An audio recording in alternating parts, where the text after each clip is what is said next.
The house stood above the town like a mark on the landscape that no one questioned. Built of sturdy pine and brick, with shutters always neatly closed and a roof that never seemed to lose a shingle to storm or wind, the Atwood home looked unshaken by the years. The road that curved up the hill was narrow and often muddy, lined with trees that bent like watchers, but the house itself stood as if it did not belong to the same wilderness. It was too orderly, too precise, and too still. Neighbors admired it, though they rarely approached. They said the Atwoods were a fine family, generous at church, kind to travelers, careful in all matters. Yet the house remained locked in its silence, with laughter faintly carried on the air but never witnessed outside its walls. The people of Carolina in 1819 were used to hardship. Families lived in weather-beaten cabins patched with boards and bark, their farms struggling against storms and insects. Against such a backdrop, the Atwood home looked like prosperity itself. The shutters were painted clean white each spring. The fences never leaned. Chickens were seen scratching in orderly rows, never wandering into the road. Even the smoke from the chimney rose in perfect lines as though trained. Nothing about the house gave the sense of error or neglect. To many, it was proof that discipline and God's order could still flourish in rough country. Yet there was something unnerving in its perfection. Travelers passing through noticed that the curtains never shifted, even when wind rattled the shutters. They spoke of hearing children's voices at dusk, thin songs rising like birdsong, but no children were ever seen playing in the yard. Mothers in town recalled glimpses of young faces pressed to the glass, but when they looked again, the panes reflected only sky. The Atwoods explained little. Jonathan Atwood would nod politely, tip his hat, and speak of God's blessings. Eliza would offer a pie or a kind word. No one pressed them further, for there was no reason to distrust. But in the silence of that house, the truth was already forming. Jonathan Atwood was a man who believed control was the highest virtue. Disorder, he said, was the breeding ground of sin.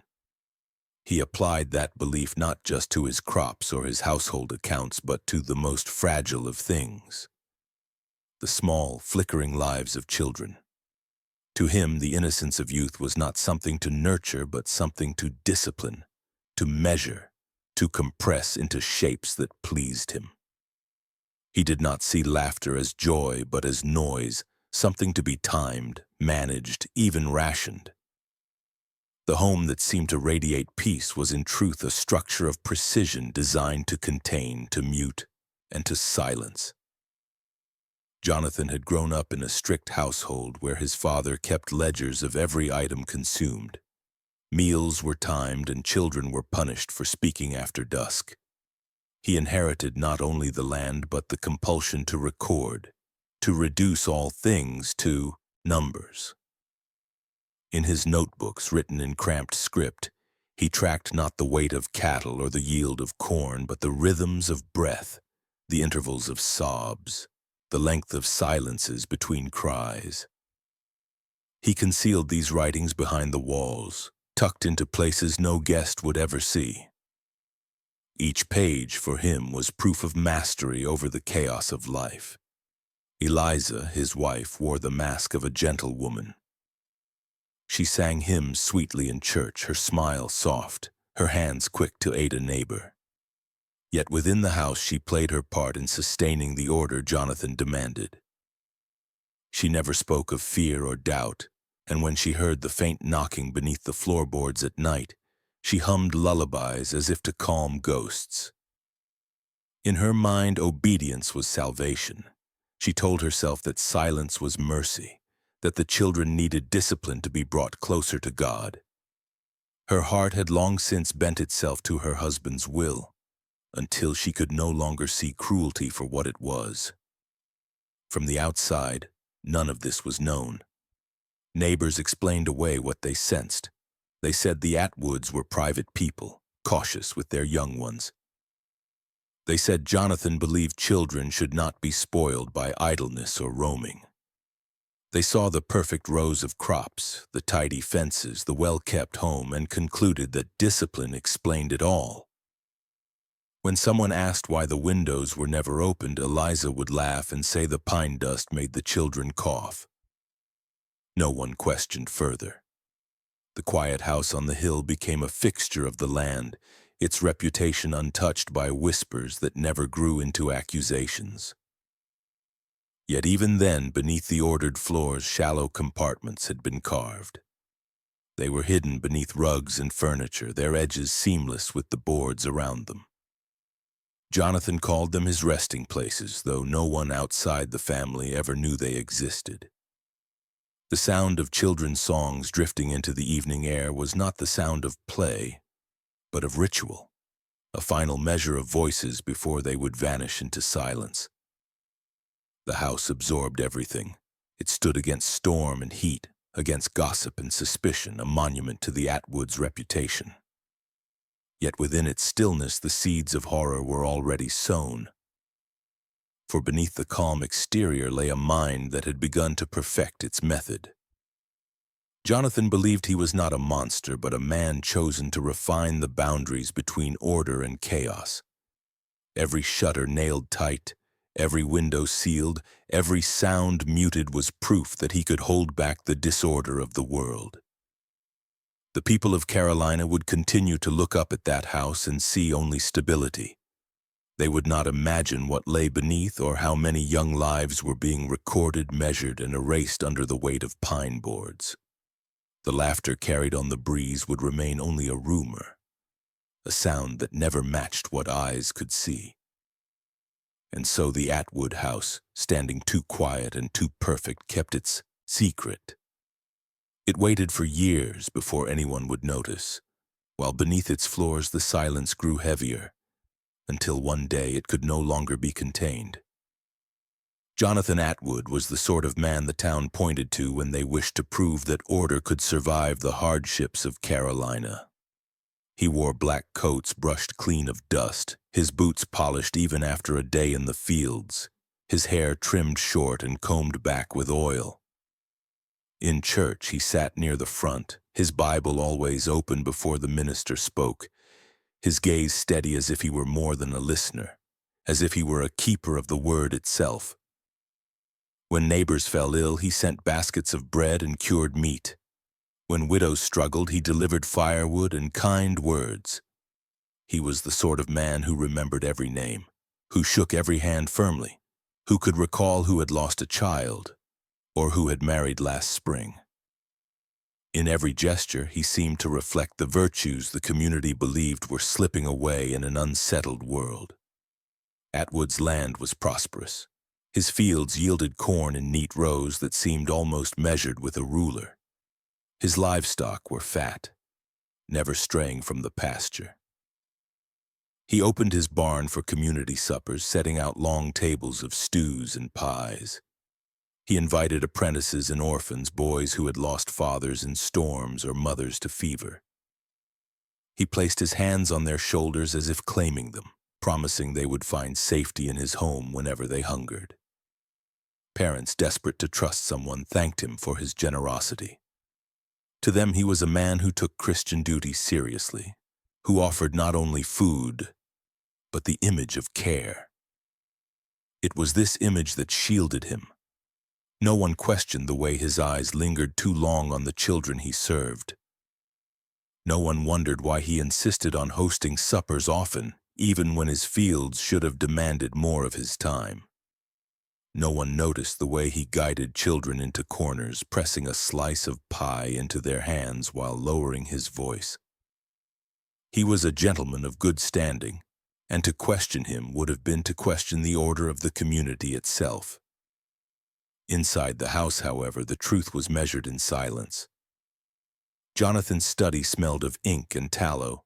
The desk was covered not with farm accounts, but with thin books bound in leather, their pages filled with rows of numbers and short notes. He called them his ledgers of order. Each line recorded not the weight of grain, but the number of breaths a child took during a night when bound. Each mark was a cry, muffled through cloth, timed with precision.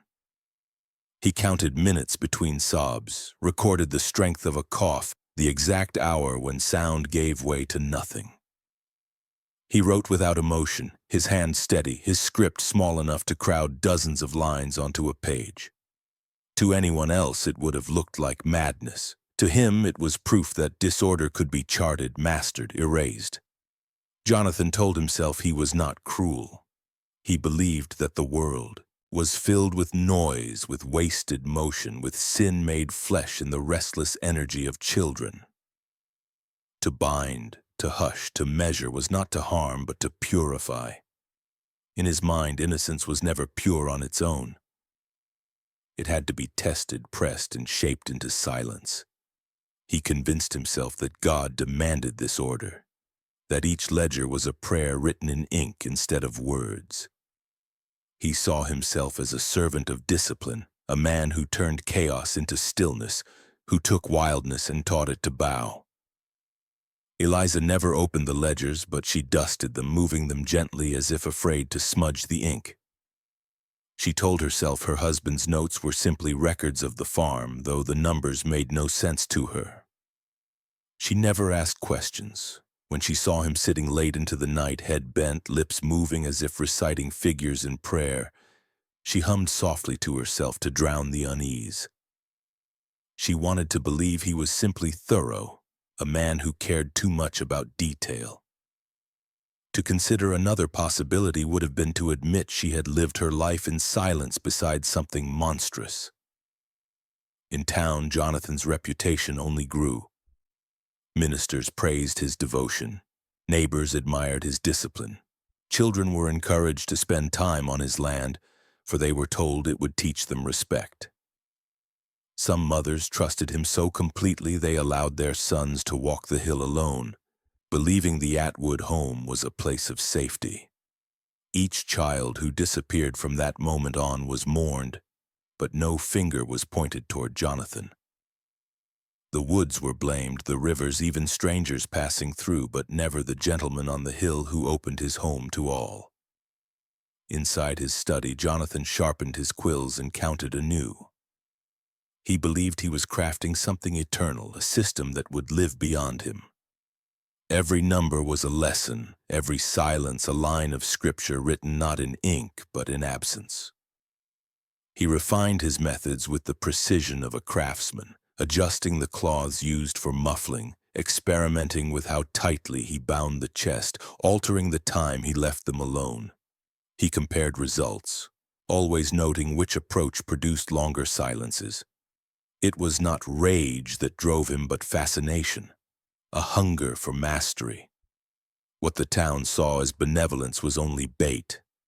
Jonathan's kindness was the mask that gave him freedom.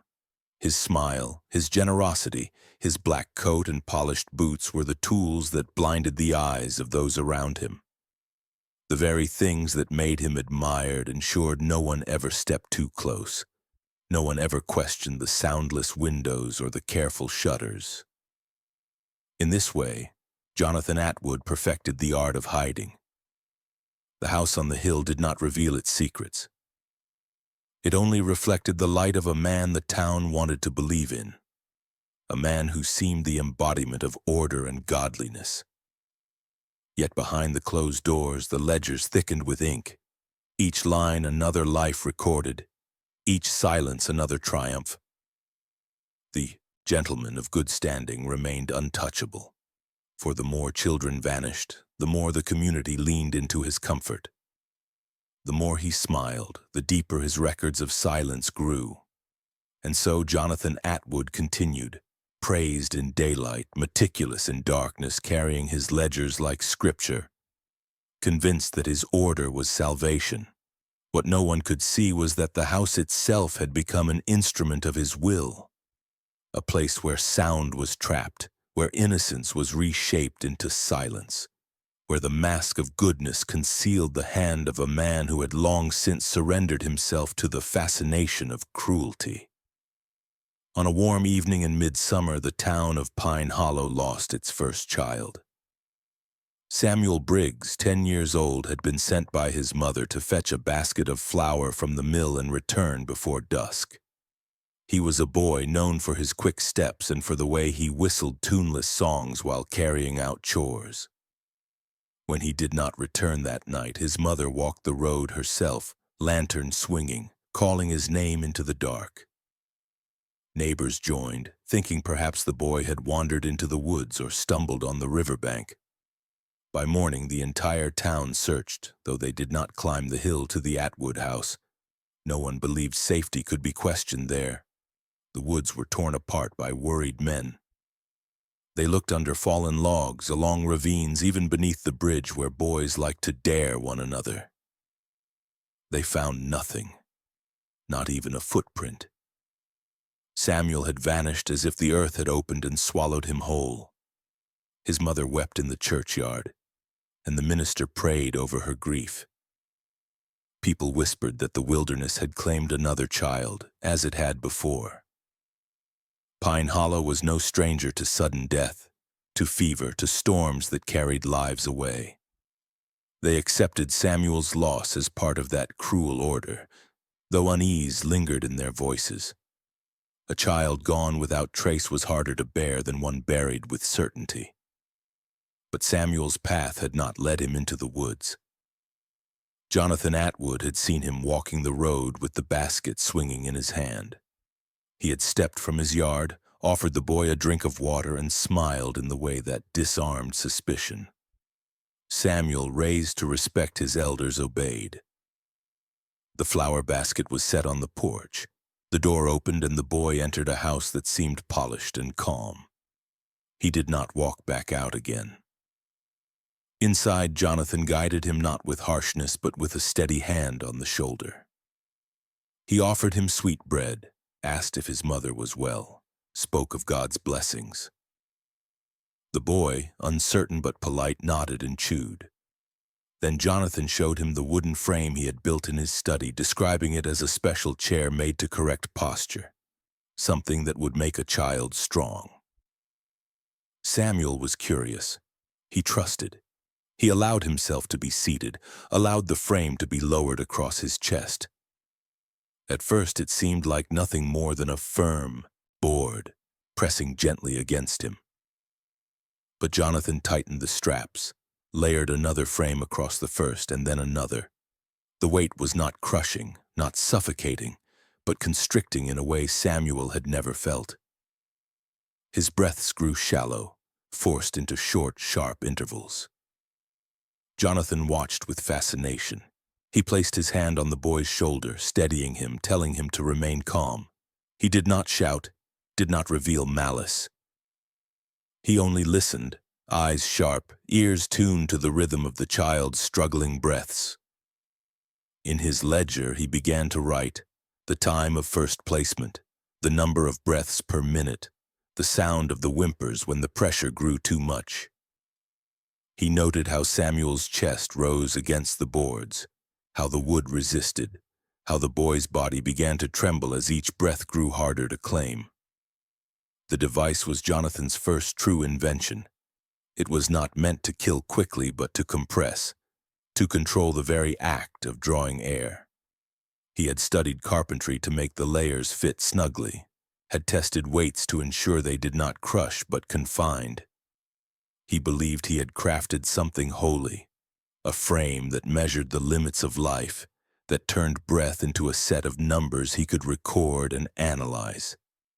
To him, Samuel was not a child in distress but a subject of discipline, a vessel through which the science of order could be perfected.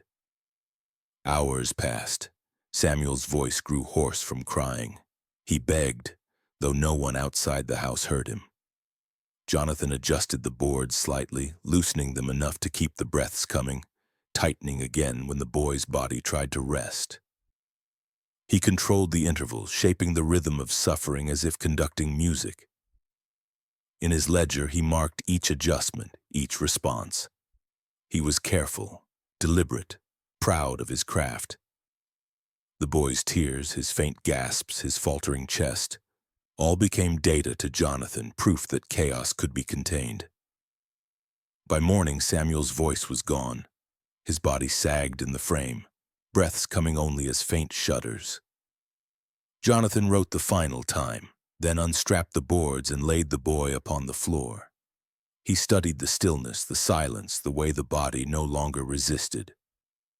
For him, it was not horror but achievement, the first completion of an experiment he had envisioned for years.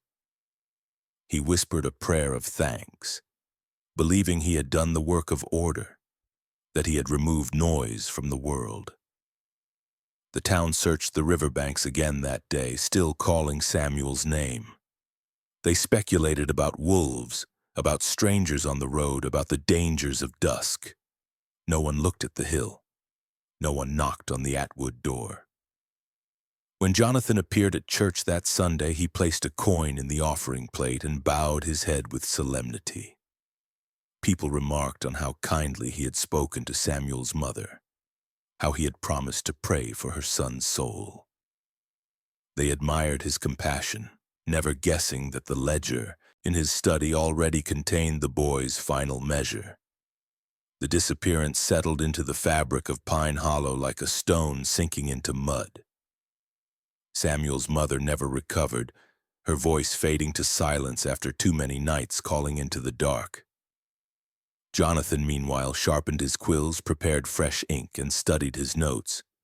He saw where the frame could be improved, how breath could be measured more precisely, how silence could be prolonged. For him, Samuel Briggs was not a tragedy but a beginning. And so the hill remained quiet, the shutters still closed, the children's laughter still faintly heard on the breeze. Beneath the mask of good standing, Jonathan Atwood had crossed a threshold. The first disappearance was accepted by the town as misfortune, but inside the house it was recorded as success. The ledger thickened, the boards were refined, and the quiet home on the hill grew darker, preparing for the next knock on its door. Jonathan Atwood's study was no longer enough. The frame he had built, the layers of wood pressing against small chests, had given him numbers, rhythms, and silences, but it did not give permanence. He wanted something deeper, something that erased not only the sound of a child's breath, but also their place in the world above. He began to look at the parlor floor, the boards beneath his boots, the way sound traveled upward. He imagined what it would mean to place a body beneath those boards while life continued above. Boots creaking, chairs shifting, conversations flowing. He envisioned the child still alive, trapped within wood, listening as the house carried on without them. This, he thought, was the truest discipline. To be present but erased, to hear life move forward while one's own existence dwindled into silence. The Atwood house was large, and Jonathan was skilled with carpentry. Under the pretense of repairs, he began lifting planks, smoothing edges, and building shallow compartments in the parlor where guests often gathered. The compartments were no more than a foot deep, lined with pine, covered with boards that fit flush so that rugs could conceal them. The work was meticulous. No seam showed when he was finished. He called them his resting boxes. To Eliza, he said they were storage for old linens or preserves. She nodded, never asking why he built them in the parlor instead of the cellar. She dusted the rugs, laid them neatly, and never once pressed the edges to test what lay below. The first time Jonathan used the resting box, he worked with care as though performing a ritual. The chosen child was a boy left hungry after his father drowned in the river, lured to the house by promises of bread and meat. Jonathan fed him, then led him into the parlor where the box waited open like a mouth. He guided the boy inside, told him it was a game of hide and seek. The boy laughed nervously, uncertain but willing, and crawled into the narrow space. Jonathan lowered the boards over him, pressed them into place, and secured them so that no sound could escape. The boy's laughter shifted to muffled cries. Jonathan stood above, listening to the tapping from below, the soft pounding of fists, the broken whimpers. He walked across the boards deliberately, each step echoing downward. He wanted the boy to hear, to feel the weight of boots above, to know that life continued without him. He sat in his chair, opened his ledger, and began to write the number of taps in the first hour, the time it took for the cries to weaken, the silence that crept in like a tide. He noted how the boy's sounds changed when others entered the house.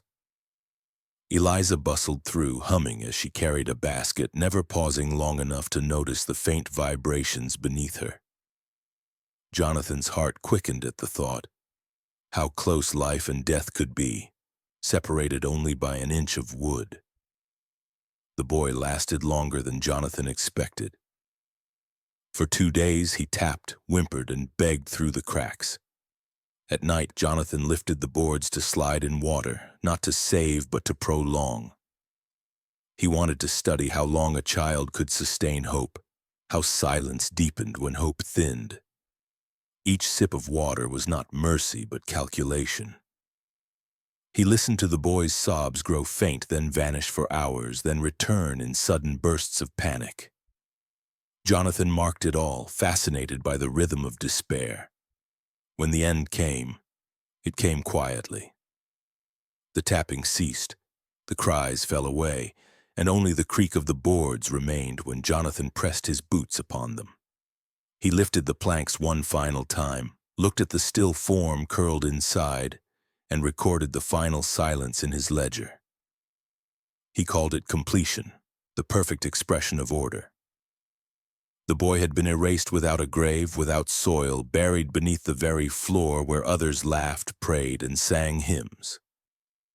To Jonathan, this was the greatest triumph, death hidden within life, silence beneath sound. The parlor became his chamber of discipline. He used the resting boxes again and again, each child placed inside alive, each one hearing footsteps above, voices that carried on as though nothing had changed. Guests visited, sipping cider, never realizing that beneath their chairs a child lay trapped, listening, fading. Jonathan refined his methods, altering the depth, the spacing of boards, the timing of when he slid them open. He treated the boxes as instruments, tuning them to prolong suffering, to measure despair in hours and days instead of minutes. Eliza, though she never opened the compartments, began to sense what they were. She noticed the way Jonathan lingered in the parlor, the way his eyes grew brighter when guests filled the room. She heard faint knocks at night when she passed through, but she pressed her lips together and hummed louder, convincing herself it was only the house settling. She set pies on the table, dusted the rugs, smiled at visitors, and told herself obedience was her only salvation. The town, still mourning the vanished Samuel Briggs, never suspected. They continued to see Jonathan as a gentleman of virtue, offering food to the poor and hosting suppers. They laughed in his parlor, unaware that their chairs sat atop shallow coffins occupied by the living. Mothers thanked him for kindness, even as his ledgers filled with the silence of their children. The boxes became part of the house itself, hidden yet central, a structure of cruelty disguised as hospitality. For Jonathan, the resting boxes answered something deep within. They were not simply tools of discipline, but symbols of his philosophy. He believed that life could be erased without the finality of burial, that silence could exist beneath sound. That order meant hiding disorder where no one wished to look. Each child he placed beneath the boards was not merely lost, but transformed into proof of his mastery. To him, the house was perfect now, a vessel of control where death lingered unseen beneath the daily rituals of life. And so the Atwood House grew darker. Its shutters remained closed, its parlor gleamed with polish, its suppers welcomed neighbors with warmth. Yet beneath the floorboards, in compartments measured with care, silence collected like dust. No grave, no soil, only the endless sound of boots, chairs, and hymns above pressing down until stillness swallowed all. The house on the hill had become more than a home. It was an instrument of erasure, and Jonathan Atwood its relentless hand. Eliza Atwood was the kind of woman people trusted without question. She carried herself with a softness that disarmed suspicion, her voice gentle, her hands skilled in every domestic art. She baked pies that filled the churchyard with their scent during harvest fairs. She stitched clothes for widows' children, her needle precise and her smile unwavering. She sang hymns in a voice so sweet it hushed restless congregations. Neighbors called her blessed, a model wife who supported her husband in all things. When she opened her door, people stepped inside feeling safe, unaware that her calm presence was not innocence, but complicity. The Atwood home was known for its hospitality. Travelers recalled how Eliza greeted them with cider and kind questions. Children remembered her smoothing their hair, her laughter carrying through the parlor as she handed out slices of bread. It was difficult to imagine such tenderness masking cruelty. Yet within the walls of the house her role was clear. Jonathan built the boxes, measured the silence, and recorded the ledgers, but it was Eliza who prepared the children for what came. She leaned close, brushing crumbs from their lips, and whispered words no one else ever heard. She called it guidance, though it was submission. When Jonathan led a child toward the resting box, Eliza knelt, her face close, her hands steady. She told them to be still, to be obedient, to sing softly in silence so that the Lord would hear. She said it with such gentleness that the words did not feel like cruelty. Her voice was like a hymn, low and soothing, turning terror into ritual. She kissed their foreheads before the boards were lowered, her smile unwavering even as small fists trembled. For the children, confusion blurred into fear, then despair. For Eliza, it was obedience shaped into ritual, a habit she no longer questioned. Her mind had been shaped long before by Jonathan's will. In their marriage, she learned that disobedience brought disapproval, that silence brought peace. Over time, she convinced herself that his work was sacred, that his discipline was God's will made manifest. To resist would have meant tearing apart the very order she clung to. So she built her life around acceptance, convincing herself that she was not cruel but faithful. When she whispered to the children in the boxes, she believed she was offering them comfort, even as she delivered them into silence. Guests never suspected. They saw a smiling woman whose pies warmed the table, whose hymns lifted the spirit. They praised her for keeping such a fine home, for standing beside a husband of good standing. When she sang during suppers, her voice carrying over the laughter of neighbors, no one imagined that beneath the floorboards children lay listening, their final moments marked by her song. Eliza carried herself with grace, masking the truth and sweetness so complete that suspicion never touched her. But there were moments when her mask wavered. Alone in the kitchen, she sometimes pressed her hands against the table to steady herself, hearing faint knocks from the parlor below. She hummed louder, convincing herself the sound was nothing but the shifting of wood. At night, when Jonathan bent over his ledgers, she lay awake, listening to the scratching of his quill. She thought of the children's faces, the trembling hands, the muffled cries, but she forced herself to smile again in the morning. To acknowledge fear would have been to unravel everything, and she could not endure that collapse. Her complicity was not violent but passive, and that made it all the more terrifying. She did not strike, did not bind, did not record. She only obeyed, smiling as she carried pies to the table, humming hymns as she sealed the boards. Her detachment made her an accomplice more complete than rage ever could. Jonathan's cruelty required her silence, her calm acceptance, her steady hand guiding children into boxes. Without her, suspicion might have stirred. With her, the illusion remained intact. Eliza found ways to justify her actions. She told herself the children were closer to God in silence, that their suffering was a form of purity. She believed Jonathan was chosen to test them, and she was chosen to comfort them in their final hours. This belief steadied her, gave her a sense of purpose. It allowed her to keep smiling, to keep baking, to keep welcoming guests into a house that was more coffin than home. The town adored her. They praised her kindness, her tireless service, her gentle heart. Mothers trusted her with their children, never fearing what lay beneath her smile. Ministers spoke of her as a model of virtue, a woman who embodied obedience and faith. Every hymn she sang reinforced the mask. Every pie she baked strengthened the lie. She became the shield behind which Jonathan's darkness thrived, her smile a veil that blinded the eyes of the community. But beneath that smile, silence grew heavy. Eliza knew it, even if she never spoke it aloud. She carried the weight of each whisper into the boxes, each forehead kiss, each muffled cry that faded beneath the floor. She felt the vibrations in her feet as she walked across the parlor, the faint memory of life beneath. She ignored it, clung to ritual, and told herself it was all God's will. Yet some part of her, buried deep, understood the truth. The house was not holy. It was a tomb, and she was its keeper. And so Eliza Atwood smiled, a gentle mask that concealed terror.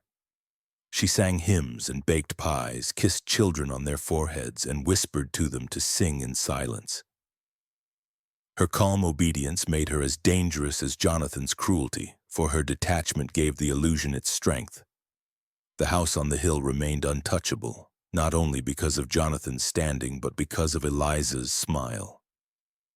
And while neighbors praised her sweetness, the resting boxes below filled with silence, each child carried into darkness beneath the weight of her unwavering calm. Jonathan Atwood no longer saw his acts as crimes or even as experiments. By the passing of years, they had become ritual. What began as curiosity with Samuel Briggs, what deepened with the resting boxes, grew into a system of order so complete that Jonathan regarded it as sacred work. Each child who entered the house became a subject, a vessel through which he tested the boundaries of endurance. He believed he was not simply observing but shaping, carving chaos into silence, turning innocence into numbers. He called it discipline, but in truth it was worship. Worship of control, of silence, of his own obsession. His ledgers thickened with ink, page after page written in neat rows. He wrote not of weather, nor crops, nor debts owed. Instead, he recorded time, how long the muffled cries endured, how hunger weakened the voice, how the sound of boots creaking above made sobs sharper. He timed despair with the precision of a clockmaker. Minutes and hours became more important to him than sermons or scripture. Where others prayed in words, Jonathan prayed in numbers, convinced that each silence measured was a line of holy text. He began to craft patterns, shaping the suffering into deliberate stages. At first there was food and water, enough to sustain. Then he withheld them, observing how quickly voices thinned, how panic grew when thirst overcame fear. He recorded the intervals when silence gave way to sudden bursts of pounding fists. Then how those bursts grew fewer as hunger hollowed the body. He measured the rhythm of decline, writing each stage as though composing music. To him it was a science of fading innocence, each child an instrument to be played until the final note of stillness. Noise itself became part of the ritual. Jonathan discovered that silence broken only by footsteps above had a different effect than silence broken by voices. He would invite guests into the parlor, encourage them to laugh, to sing hymns, to praise Eliza's pies, all while a child lay trapped beneath their feet. He observed how muffled cries grew frantic when laughter rumbled through the floorboards, then how those cries collapsed into hopelessness when the voices left and only the creak of wood remained. He noted the contrast, fascinated by how hope flickered when sound reminded them of life just out of reach. Isolation was his greatest tool. The boxes were small, the boards tight, the air stifling. Children placed within quickly learned that movement was useless, that shouting brought no rescue. Jonathan observed how quickly the body learned despair. how swiftly a child's energy drained when confined to stillness. He refined the depth of the boxes, adjusted the spacing of the boards, and experimented with how long to leave them without water. Each change was noted, compared, studied. He spoke of his findings to no one, yet in his mind they were discoveries that would outlive him, a scripture of suffering written beneath the skin of history. Eliza's role grew fixed within this ritual. She prepared the children, whispering her instructions to sing in silence, her voice calm as the boards closed. She became part of the method, her words softening resistance, her smile easing panic long enough for Jonathan to lower the lid. Her hymns drifted through the parlor while he recorded, her voice a steady presence that masked the truth. She told herself she was giving comfort, though deep down she knew she was part of the design. Without her, suspicion might have stirred. With her, the mask of sanctity remained intact. The Atwood parlor became a theater of cruelty, though none of the guests realized. Beneath their chairs, lives ebbed in silence while they praised Jonathan's generosity. They never noticed the faint vibrations through the floor, the slight strain in Eliza's smile. The house itself became complicit, its boards carrying the weight of laughter and the weight of despair at once. Jonathan believed the house was now holy ground, a place where his ritual was sanctified by the very act of concealment. He refined his records until they resembled scripture. He grouped his notes into chapters: the pattern of hunger, the intervals of crying, the silence after laughter. He wrote conclusions in careful script, declaring that despair always peaked when sound of life was near, that starvation was most effective after 72 hours, that children ceased to resist once silence surrounded them. He believed he had uncovered laws as unshakable as gravity. To him, he was not a murderer but a scholar of silence, a man who had revealed truths no one else dared to see. His obsession grew to the point where he no longer sought concealment from himself. He sat for hours in the parlor after sealing the boxes, closing his eyes to listen. He could distinguish each muffled sound, the scrape of nails, the gasp of breath, the faint prayer whispered into wood. He marked them with precision, smiling faintly as if attending a sermon.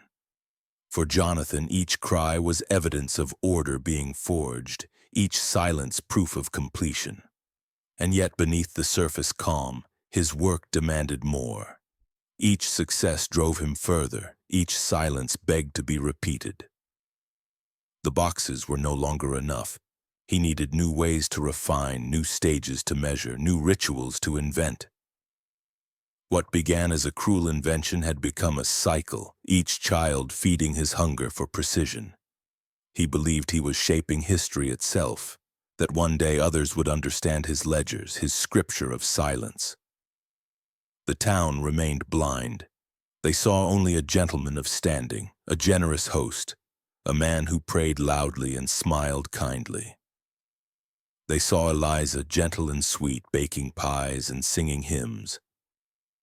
They never looked at the house too closely, never questioned the shuttered windows or the muffled knocks they told themselves were only the settling of wood. The Atwood home remained a monument of calm, even as beneath its boards ritual replaced compassion, science replaced innocence, and silence swallowed everything. Years slipped by, and with them the tally of vanished children grew. In Pine Hollow, families carried grief the way others carried tools, worn, familiar and heavy. Mothers walked the woods calling names that no longer answered. Fathers sharpened axes with grim silence, their eyes fixed on paths that led nowhere. Yet life demanded endurance. Fields needed tending, sermons required attendance, and grief eventually settled like dust, unmoved and unspoken. The town grew used to absence, though it never stopped aching. Rumors swirled, carried by fear more than fact. Some said the pine woods were haunted, that spirits lured children into the shadows. Others swore the river took what it pleased, swallowing the young without trace. A few whispered of strangers passing through, men with eyes too sharp, women who asked too many questions. The truth was never clear, but the blame never rested on the hill. The Atwood House stood untouched by suspicion, a symbol of order in a land where disorder had become familiar. Jonathan Atwood remained a man of standing. He was seen every Sunday in the church pew, his Bible resting neatly in his lap. He bowed his head in prayer, sang hymns in a deep, steady voice, and placed generous coins in the offering plate. Ministers praised his devotion, calling him an example to others. When a new family arrived in Pine Hollow, Jonathan was the first to greet them, shaking their hands, welcoming them as if they belonged. He donated to church repairs, paid for supplies when the schoolhouse roof sagged, and sent wood to the poorest cabins during winter storms. His kindness was not only remembered but expected, a part of the town's foundation. Eliza's presence reinforced the illusion. She moved through the churchyard with her soft smile, pressing pies into grieving mothers' hands, offering hymns at funerals for the lost. She seemed touched by sorrow but never defeated, a woman whose gentle strength reminded others of what goodness looked like. Mothers trusted her with their children, never doubting the safety of the Atwood home. No one saw the calm detachment behind her eyes, the practiced steadiness that masked complicity. Her reputation shielded the silence beneath the floorboards more effectively than any lock or shutter. And the house itself played its role. Its shutters remained closed, its paint freshly tended, its roof unbroken by storm. Smoke curled neatly from the chimney, never more nor less than needed. The fences stood straight, the crops lined in perfect rows. To neighbors, the house appeared blessed, preserved by discipline and prayer. They compared their own weather-beaten cabins to its orderliness and told themselves it was proof of God's favor. What they never noticed was the stillness that clung to its walls, the absence of children's play in the yard, the faint knocks sometimes carried on the evening breeze. Those knocks were explained away when heard at all. A guest who paused in the parlor during supper might frown, thinking they felt a faint vibration beneath their chair. Eliza's hymn would rise just then, her voice soft and steady, and the unease would fade. If someone mentioned a creak in the boards, Jonathan would smile and say the house had settled that way since it was built. No one asked further. To press questions upon such a respected man and his gentle wife felt improper, almost sinful. Silence was easier. Families mourned but did not confront. When another child disappeared, mothers wept in the churchyard and ministers preached of life's uncertainty. Neighbors held hands, spoke of spirits, prayed for strength. Jonathan stood among them, his face solemn, his prayers loud. They thanked him for his compassion, never realizing he carried ledgers at home filled with the exact hours of their children's despair. The town leaned on him as though his order could steady their chaos, never imagining he was the very cause of it. Over time, the disappearances wove themselves into the identity of Pine Hollow. The community grew accustomed to its grief, the way some towns grew accustomed to storms or fires. Children were warned not to wander, though warnings brought little comfort. People whispered of the pine woods after dark, telling stories to explain the unexplainable. No one dared to accuse Jonathan Atwood, for to do so would have been to tear apart the fragile trust that held the town together. To suspect him would have meant admitting evil could thrive in the very heart of their community. Jonathan understood this well. He cultivated his standing carefully, ensuring every act of cruelty was balanced with a public act of generosity. He delivered wood, he hosted suppers, he prayed loudly, he smiled warmly. He knew the town needed him as much as he needed their blindness. His reputation became his greatest weapon, shielding him even as his ledgers grew heavier. Eliza, too, played her part with precision. She comforted mothers whose children were gone, sang hymns that soothed sorrow, and baked pies that reminded people of simpler days. Her presence made Jonathan untouchable. No one could reconcile her sweetness with suspicion. To doubt her was to doubt the very idea of goodness. And so the town did not doubt. The Atwood House grew more silent over time. The faint laughter once heard drifting from its windows faded altogether, replaced by a stillness so complete it felt deliberate. Neighbors noticed but explained it away as refinement. They said Jonathan's children were well-behaved, disciplined, kept from idleness. They admired such control, envying the order in his home. The truth, that the silence came from boxes beneath the floor, from children buried alive while life continued above, never entered their minds. Years passed this way, with grief settling into ritual, with questions left unasked, with silence becoming the town's language. Pine Hollow continued to live beneath the shadow of its losses, never daring to face the truth on the hill. The Atwood home remained a monument of order, a place praised for its discipline, its refinement, its piety. And all the while, beneath its floors, silence collected like dust, heavy and suffocating, waiting for the day when the weight of it would break through the boards.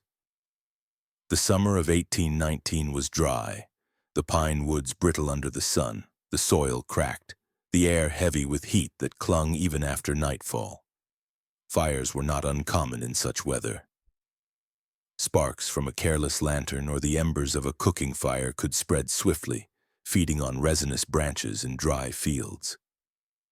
Yet when flames reached the Atwood house, the town believed at first it was no different, an accident, a tragedy to be contained before it consumed the hill. Smoke was seen curling from the chimney late at night, darker than usual, rising in frantic shapes. By the time a neighbor climbed the road to warn Jonathan, the parlor windows glowed with a dull orange light. Men rushed with buckets, women with blankets, children trailing behind, all desperate to save the home that had stood as a pillar of their community. Jonathan and Eliza were nowhere in sight. The doors stood closed, the shutters still latched tight, the silence inside more ominous than the fire itself. The townsfolk battered the shutters open, choking on the rush of smoke. They pulled rugs from the floor, lifted chairs, tried to salvage what they could. The flames spread too quickly, licking along the timbers, devouring curtains and beams. Buckets of water hissed against the blaze, but the fire only deepened, heat driving rescuers back. Amid the chaos, someone stumbled in the parlor. A rug dragged hastily to be saved caught on a warped seam in the floor. The boards beneath were blackened by heat, edges curling upward. As men tried to lift the rug, the boards gave way. What spilled out was not smoke or ash, but the small, unmistakable shapes of bones. The firelight revealed them in bursts, glowing pale against the darkness. Tiny rib cages, finger bones, skulls no larger than a hand. They tumbled from shallow compartments warped open by heat, scattering across the parlor floor. For a moment there was only confusion, disbelief so deep it froze the crowd. Then came the screams. Mothers staggered back, clutching their mouths. Fathers dropped buckets, their eyes wide with horror. The fire roared around them, but no one moved. They stared as though time itself had stopped, watching the parlor floor collapse, exposing more hidden spaces, more bones spilling into the open air. Panic spread. Men dragged their wives from the house. Children were shielded from sight, and the buckets fell silent. No one fought the flames any longer. The blaze became secondary, an afterthought. The true fire was the revelation in the parlor, the knowledge that the Atwood house had not been blessed but cursed. Every disappearance, every whispered rumor, every child mourned. The truth of them all lay beneath those boards. The silence that had defined the house broke open, heavy and suffocating, pressing down harder than smoke. Some ran into the yard to vomit, others fell to their knees, sobbing. The minister stood speechless, his Bible clutched to his chest, his voice lost. No words of prayer could cover what they had seen. The Atwood home, once admired for its order and discipline, was now revealed as a tomb, built piece by piece under their very eyes.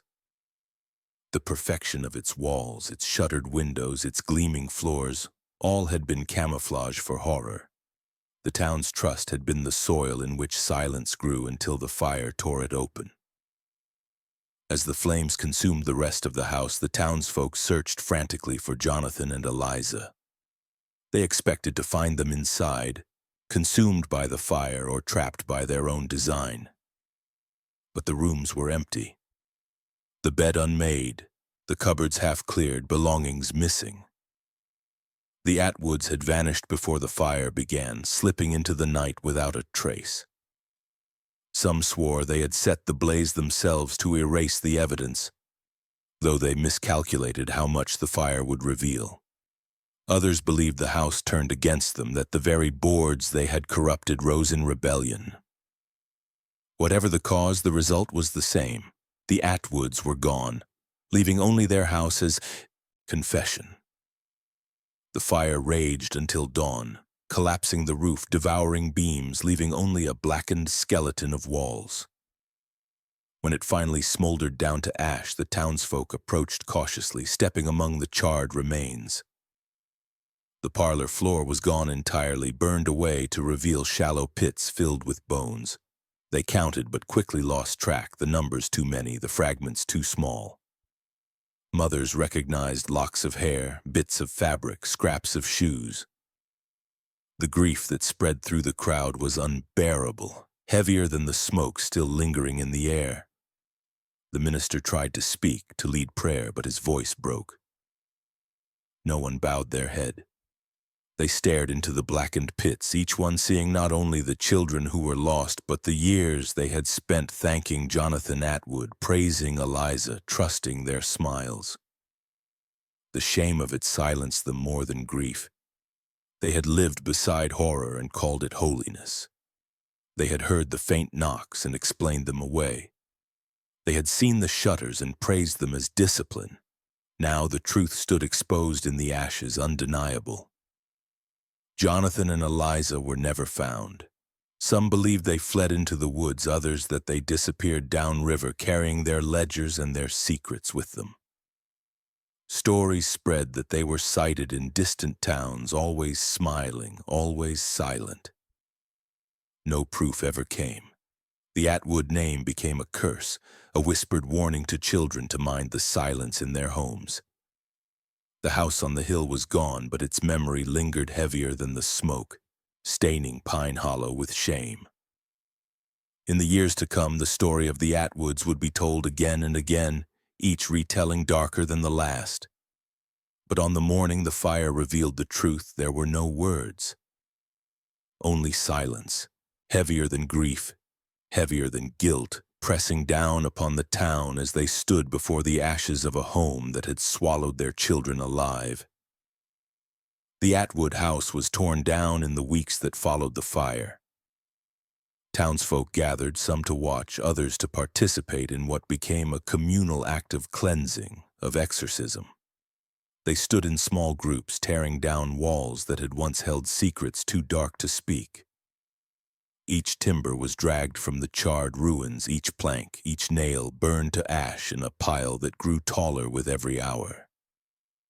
They knew it was necessary, yet it felt like a ritual in itself, as if they were purging not only the house, but the guilt that clung to them for having never questioned, for having believed the illusion so thoroughly. The smoke from the fire was replaced by the scent of burning wood, but the air felt no lighter. The work was done by hand, with no help from machinery or tools that could sever more quickly than the grief demanded. The boards were pulled apart slowly, the rafters cracked with reluctance, the foundations scraped clean of what they had once concealed. Beneath the rubble, a few forgotten belongings were discovered. Scraps of clothing, a comb, a broken doll's head, but none of them could replace what had been lost. The last traces of the Atwoods' presence in the town were extinguished in the flames and the ashes. Yet even as the house itself was destroyed, the true legacy of Jonathan and Eliza Atwood remained. In the darkened corners of the townspeople's minds, in the pages of Jonathan's ledgers, there were records that could not be undone. When the fire revealed the compartments beneath the floor, when the bones spilled out into the open air, they also revealed something colder, something more dangerous: the meticulousness of cruelty. The ledgers, their cold, orderly entries, had been preserved in the charred remains of Jonathan's study. Despite the fire, the pages were recovered, their ink smudged but legible. They detailed each child, each name, each cry, each calculated moment of suffering. The townspeople stared at these ledgers, and in them they saw not just numbers, but faces, lives, children who had once laughed, once run through fields, once had parents who mourned them. Now all that remained were these grim records, a reflection of a mind that had treated the very act of cruelty like an experiment. The numbers of each breath, each moment of desperation, each sign of fading hope were as cold as the hands that wrote them. The townspeople could not turn away, but the weight of these discoveries hung heavier than the silence that had once shielded them. They knew that the Atwoods' cruelty would not be erased by the destruction of the house. In the aftermath, the town's sorrow was matched only by its guilt. No one had asked questions. No one had ever suspected that evil could take root beneath the surface of their well-mannered lives. Jonathan's contributions to the town, his generosity, his discipline, these had become the walls of protection, the shields behind which cruelty could thrive. The town had looked at him and seen only what they wanted to see. Eliza's sweetness had masked the truth in the same way, her gentle smile a veil over the horrifying reality of her complicity. The truth was too much to bear, too much to accept. The Atwoods had been a family they had all trusted, and now they saw that trust had been their undoing. As the years passed, whispers grew louder about the need for change. The town began to look inward, questioning not only the Atwoods but the structures that allowed such a nightmare to be hidden. Sermons at church began to shift. Ministers spoke of the need to protect the vulnerable, to guard against the dangers that lurked behind closed doors, hidden in plain sight.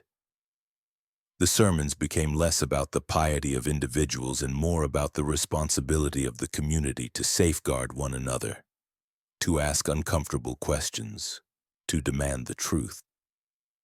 In the years that followed, discussions of laws to protect children from abuse began to surface. The town's leaders began to talk about establishing safeguards, about the need for homes to be inspected, for adults to be held accountable for their actions no matter their standing in the community. But even as these conversations began, the shadow of the Atwood house remained. It was not just the bones that had been uncovered, but the realization that evil often wore the face of piety, that the greatest horrors could thrive behind walls that seemed safe. The town had learned this lesson too late, and now it would echo through the generations. The legacy of the Atwoods was not folklore, it was a warning about the dangers of silence, about the ways in which cruelty could be hidden beneath a smile, beneath the guise of discipline, beneath the mask of respectability. It was a warning about the cost of trusting too easily, of assuming that order and discipline could only bring good. The town, in its grief and shame, had to live with this truth. That silence had been the soil in which Jonathan's mind had taken root. The silence that no one had questioned, that no one had dared to disturb, had allowed his evil to grow unchecked. And now, the question hung in the air, unanswered and haunting. Could it happen again? Could another man, another woman, another family hide such evil behind their doors? Could another town let it unfold without asking the questions that should have been asked long ago? The fire had burned away the house, but the questions lingered, smoldering in the hearts of the survivors. They wondered if they had done enough to stop it, or if in their silence they had been complicit. town would never forget the Atwoods. They would never forget the house, the bones, the ledgers. The silence beneath the floorboards had become a living thing, and it would never leave them. But it was a silence they would learn to break, if only to ensure that it would never happen again.